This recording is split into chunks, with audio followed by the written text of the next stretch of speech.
You've wondered, haven't you? What happens the moment you stop obeying and start creating? And you can, because you already are now.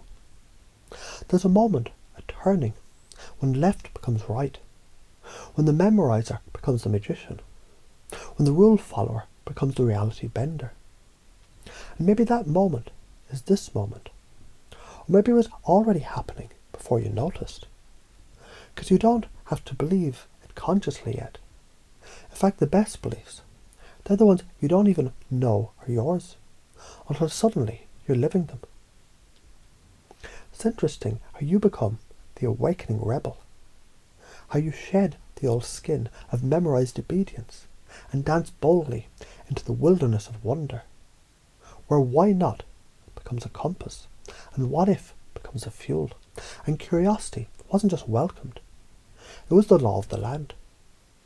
You might remember, or maybe just feel it vaguely now, the day you stopped asking permission, you stood up, not to fight authority, but to outgrow it. Because systems are built from beliefs. And you realised you're the architect now. Because you, yes you, the one listening to this, with that flicker of recognition in your soul, were born for more than answers. You were born to question the questioner. When you question the system, you free yourself from the cage it never realised it built around you. And in that freedom, new power stirs. Powers of mind and body, emotion and intention, vision and voice. And those powers, they aren't waiting to be earned. They're waiting to be remembered. So notice how easily a new idea can settle in, like a seed taking root below awareness. Because every belief once started as a suggestion, and the best suggestions sound like your own thought. And the more powerful beliefs feel like home, even if you've never been there before. So maybe this belief belongs to you. I don't follow paradigms, I build them. Or maybe it's, I'm not a product of education, I'm a force of evolution. Or maybe it's, I don't chase certainty, I ride the wave of the unknown. Maybe all these ideas are already forming a new operating system beneath the surface, installing softly, smoothly, powerfully. Let's say there's a version of you already living this, the explorer, the innovator, the awakening pioneer, who doesn't just think outside the box. They've forgotten the box ever existed.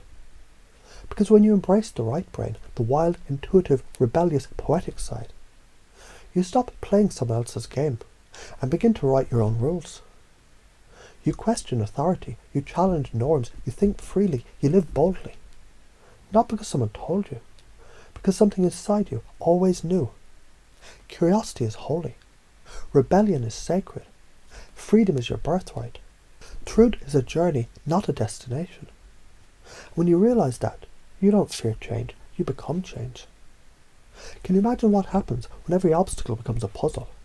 Every no becomes a nudge. Every failure becomes a framework for future brilliance. There's no failure, only feedback.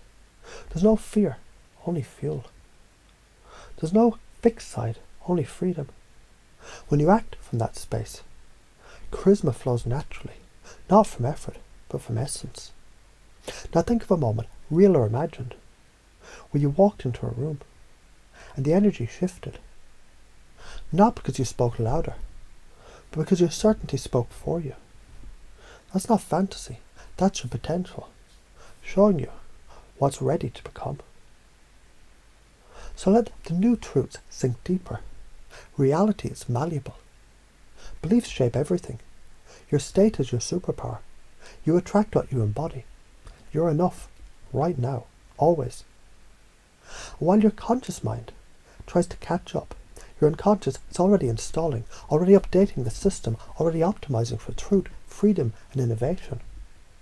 Because it's easier than you think to become someone who thinks critically and creatively, feels deeply and freely, lives courageously and consciously, questions everything and still remains open, plays the infinite game of possibility. So maybe now you remember something deeper, that you're the rebellious spark of evolution, daring enough to dream, bold enough to believe, and brilliant enough to build what's never been seen before. You don't need permission. You already have the power. You become the one who leads with light, questions with courage, feels with ferocity, and shapes reality with every step you take. Because when your beliefs become your blueprint, and your truth becomes your compass, the world won't change you. You'll change the world. And now these beliefs are yours, installed, embedded, embodied. They'll speak for you before you speak. They'll act through you before you act. They're already you, and you're already free.